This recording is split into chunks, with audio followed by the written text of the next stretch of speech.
Hello everyone, how are you today? We are from the fourth group will be explain about romantic period. The members of our groups are Muhammad Erfan Zulkarnain, Nur Intan Lukmawardani, Mistiah, Evi Nurdiana, Muhammad Ismail Wahyuda, and the last one is Muhammad Dani Irhamil. The material that we will explain are 18th century precursors, romantic poetry, and the last is romantic novel. And the first presenters is Ervan Zulkarnain. First, we're going to talk about what is Romanticism. Romanticism was an artistic, literary, and intellectual movement that originated in Europe towards the end of 18th century. Scholars regard the publishing of William Wordsworth and Samuel Coleridge's lyrical ballads in 1798 as probably the beginning of the movement, and the crowning of Queen Victoria in 1837 as its end. The Romantic period was one of the major social changes in England due to the population of the countryside and the rapid development of industrial cities. It took place roughly between 1798 and 1832. It may be seen in part as a reaction to the Industrial Revolution. It was also a revolt against aristocrat social and political norms of the Age of Enlightenment. The Romantic movement in English literature of the early 19th century has its root in 18th century poetry. The graveyard poets were a number of pre-Romantic English poetry writing in the 1740s and later. Their works are characterized by gloomy meditation and on mortality in the context of the graveyard. These concepts are often considered precursors of the Gothic genre. Other early Romantic poets are the poets James Thomson and James Macpherson. Sentimentalism was a fashion in both poetry and prose fiction, which began in reaction to the rationalism of the Augustan age. Sentimental novels relied on emotional response both from the readers and characters. Among the most famous sentimental novels in English are Samuel Richardson, Pamela, and Oliver Goldsmith, The Vicar of Wakefield. The Thief by William Beckford and The Monk by Matthew Lewis were further notable early works in both the Gothic and horror literary genre. Next is about romantic poetry. Romantic poetry became popular in early 19th century in England. The physical landscape of this period are often described as nature poets, concerned in the meditation on emotional problem or personal crisis. The early Romantic poets broke a new form of emotions and introspection, and their emergence is marked by the first Romantic manifesto in English literature, the preface to Lyrical Ballads, and Lyrical Ballads is innovated by William Wordsworth and Samuel Taylor. And the writers of this period first is William Blake in 1757 until 1927. He was an early writer of this kind and seminal figure in the history of both poetry and visual art of the Romantic age. Some of his literary work are Song of Innocence in 1789 and Vision of the Doctor of Albion in 1794. Second is Lake Poets. Lake Poets is a small group of friends including William Wordsworth, Samuel Taylor, Robert Southey, Thomas de Quincey, and Walter Scott. And one of the most writer in this period is William Wordsworth in 1770 until 1850. Wordsworth also gives his definition of poetry. Poetry, as the spontaneous overflow of powerful feeling. Some of his literature works are long autobiographical, The Prelude, Resolution and Independence, and etc. The second member of Lake Poets is Samuel Taylor. In 1772 until 1834. He was an English poet, literary critic, and philosopher. His literature works are The Rime of the Ancient Mariner, Biographia Literaria, The Stable, etc. The third is Robert Southey. In 1774 until 1843. He is also the member of Poet Laureate for 30 years. His literature works are After Blind Hymn, Goldilocks and the Three Bears, and etc. Fourth is Thomas de Quincey in 1785 until 1849. He was an atheist, best known for his Confession of an English Opium Eater in 1821. The last is Walter Scott in 1771 until 1832. Scott achieved immediate success with his long narrative, The Lie of the Last Minstrel, in 1805, and followed by the epic poem Marmion. Thank you. The next material will be explained by my friend. Hello guys, now I will continue about my friend's presentation. It is about romantic prose. And now I will explain about the romantic prose in a second generation. The first one is the second generation of romantic prose include Lord Byron. It is 1788 until 1824. Percy Bysshe Shelley. It is 1792 until 1822, and the last is John Keats. It is 1795 until 1821. However, Byron was still influenced by 18th century satirists. Jadi pada second generation ini ada beberapa tokoh yang masyhur seperti atau ada tokoh yang berpengaruh seperti Lord Byron, Shelley, ataupun John Keats. Namun meskipun Byron termasuk dalam salah satu tokoh di romantic prose in this generation, tapi Lord Byron tetap terpengaruh pada karakteristik prose yang ada pada abad ke-18, yaitu prose yang berisikan akan sindiran-sindiran untuk masyarakat, seperti sindiran untuk masyarakat London dan lain-lain. Okay. And now, Lord Byron was an English peer who was a poet and politician. He was one of the leading figures of the Romantic movement. And the next is Percy Bysshe Shelley. It was one of the major English Romantic poets, and he is American literary critic Howard Bloom described him as a superb craftsman, a lyric poet without rival, and surely one of the most advanced skeptical intellects ever to write a poem. And then is John Keats. John Keats was an English Romantic poet. He was one of the main figures of the second generation of Romantic poets, along with Lord Byron and Percy Bysshe Shelley. Despite his work having been in publication for only 4 years before his death from tuberculosis at the age of 25. Jadi John Keats itu berkarya pada masa second generation ini hanya sekitar 4 tahun. Kenapa? Karena habis itu beliau wafat karena terkena penyakit tuberculosis.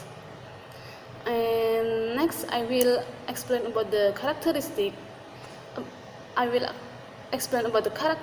prose in second generation. The first one, the prose was still influenced by 18th century satires.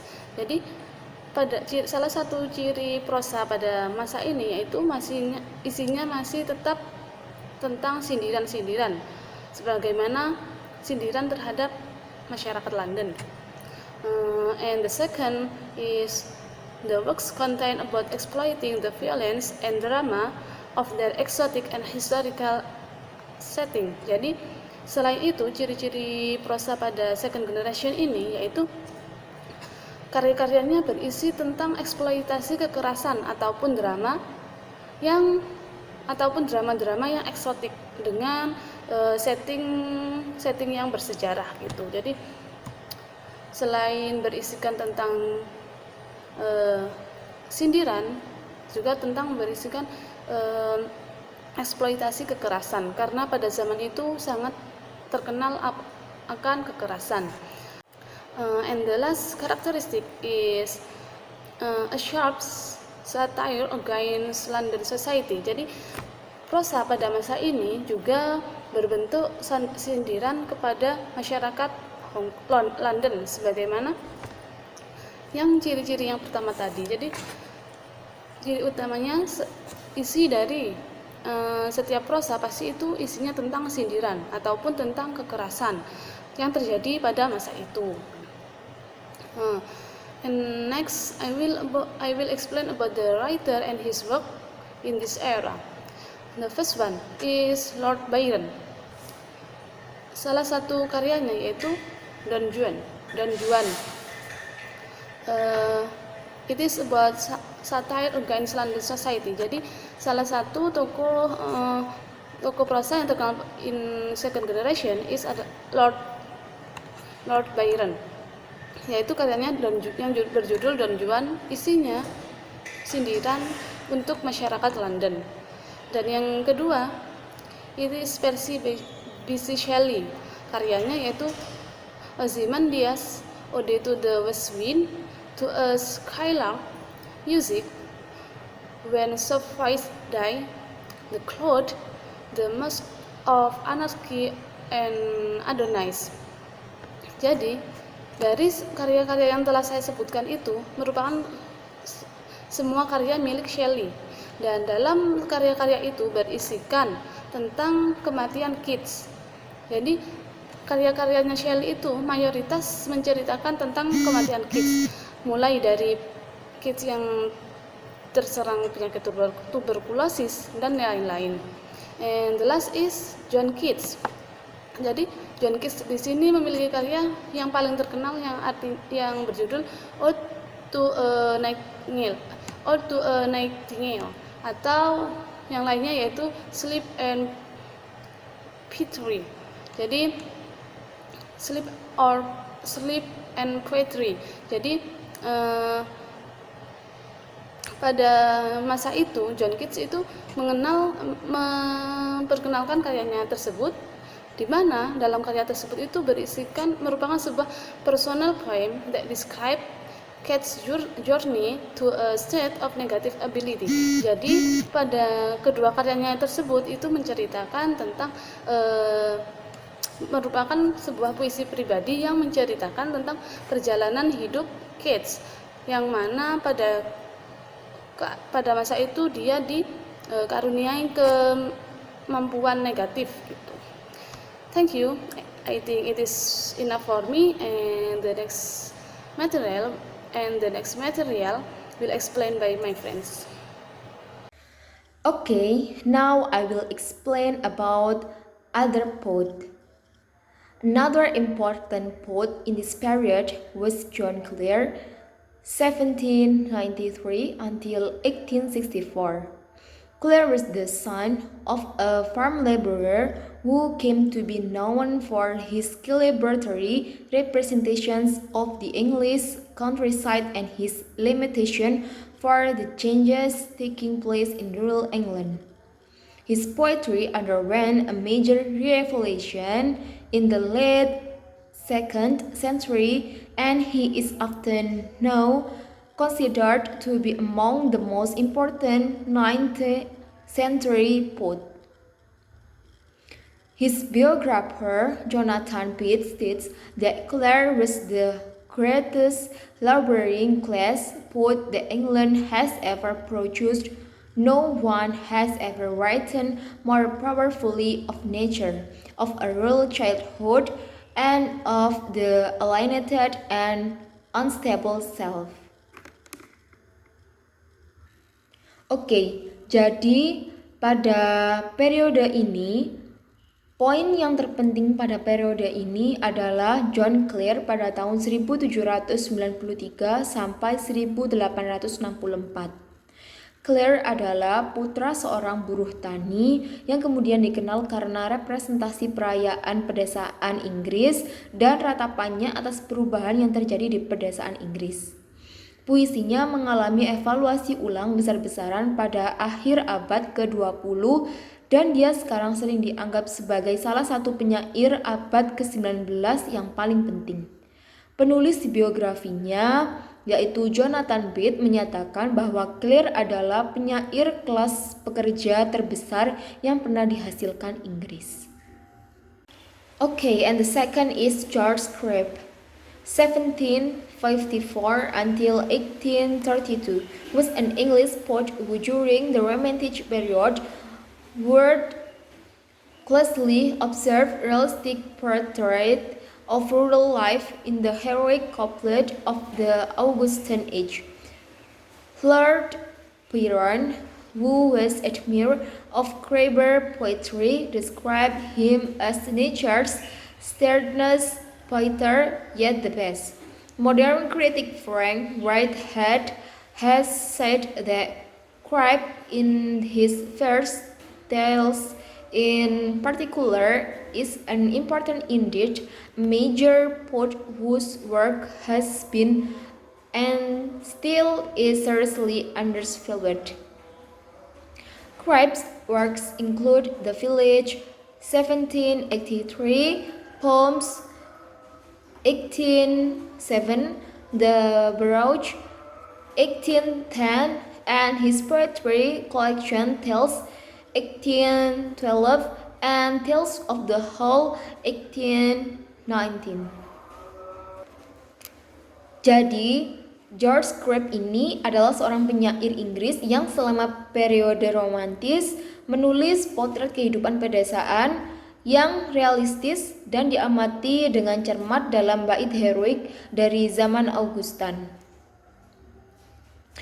Lord Byron, yang merupakan pengagum puisi Crabbe, menggambarkan pelukis alam yang paling keras namun yang terbaik.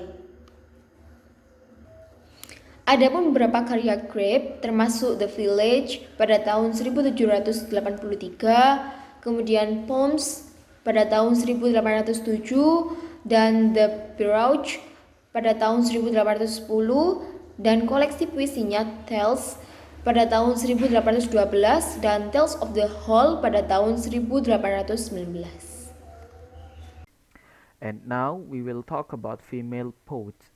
Female writers were increasingly active in all genres throughout the 18th century, and by the 17th and 19th women's poetry was flourishing. Notable poets later in the period include Anna Laetitia Perpold, Joanna Baillie, Susanna Plummer, and Hannah More. Other women poets include Mary Alcock and Mary Robinson, both of whom highlighted the enormous discrepancy between life for the rich and the poor. And Felicia Hemans, author of 19 individual books during her lifetime and who continued to be republished widely after her death in 1835. In the past decade, there has been substantial scholarly and critical work done on women poets of this period, both to make them available in print or online, and second, to assess them and position them within the literary tradition. In particular, Felicia Hemans, although sticking to its form, began a process of undermining the Romantic tradition, a deconstruction that was continued by Letitia Elizabeth Landon. Landon novels from form of metrical romance and dramatic monologue was much copied and had a long and lasting influence on Victorian poetry. Her work is now frequently classified as post-romantic. She also produced three completed novels, a tragedy, and numerous short stories. Well, guys, in this time I would like to explain about romantic novel in England. Okay, begin with the famous author in that era. Her name is Mary Shelley. Is remembered as the author of Frankenstein, and the plot of this said to have come from a waking dream she had, in the company of Percy Shelley, Lord Bryant, and John Polidori, following a conversation about Calvinism and the feasibility of returning corpse or assembled body parts to life. Jadi sejarah novel di Inggris sendiri itu dimulai dengan tokoh yang paling terkenal pada waktu itu bernama Mary Shelley. Dia seorang tokoh wanita yang memiliki karya yaitu Frankenstein. Nah, yang mana plot diambil itu dari mimpi yang dia dapat yang membahas tentang Galvanism kayak gitu teman-teman. And the next is the 18th century natural philosopher and poet Erasmus Darwin, who was said to have invented that matter. The company also amassed themselves by reading German ghost stories, prompting Byron to suggest they each write their own supernatural tale. Nah, berbeda lagi di era di tahun 18 ini, itu ada tokoh-tokoh yang bermunculan seperti natural philosopher, poet Erasmus Darwin, and other. Nah, pada era ini sendiri bahasanya itu mengarah kepada supernatural tale kayak gitu, karakteristiknya di situ. And the next era, Jane Austen works critique the novel of sensibility of the second half of the 18th century and are part of the transition to 19th century. Nah, di masa peralihan ini dari era 18 menuju ke 19 ini bahasanya itu mengarah ke bahasan dan karakteristiknya itu mengarah kepada realism kayak gitu. Her plot talk fundamental comic highlight the dependence of women on marriage to secure social standing and economic security. Austen bring to light the hardship women face and usually did on the difficulties women face in her day, but also what was expected of men and of the courage they had to follow. This she does with an humor and with ending where all characters, good or bad, receive exactly what they deserve. Her work brought her little personal fame and only a few positive reviews during the lifetime. But the publication in 18 and 1909 and 1609 of her nephew, A Memoirs of Jane Austen, introduced her to a wider public, and the era she had become accepted as major writer. Nah, pada era ini, peralihan ini kan tadi udah jelaskan pembahasannya itu mengenai realism. Nah, itu ada tokoh di era 19 ini ada tokoh terkenal bernama Jane Austen yang mana itu pada era tersebut bahasanya itu mengarah kepada humor, terus kemudian bagaimana cara dia menyuguhkan sebuah novel kayak gitu teman-teman. Dan ada salah satu novel terkenal di tahun 1869 yang membicarakan tentang A Memoir of Jane Austen, introduce her to a wide public. Jadi karya itu membawakan Jane itu ke arah publik, banyak orang yang mengenalnya kayak gitu teman-teman, dan dikenal sebagai major writer.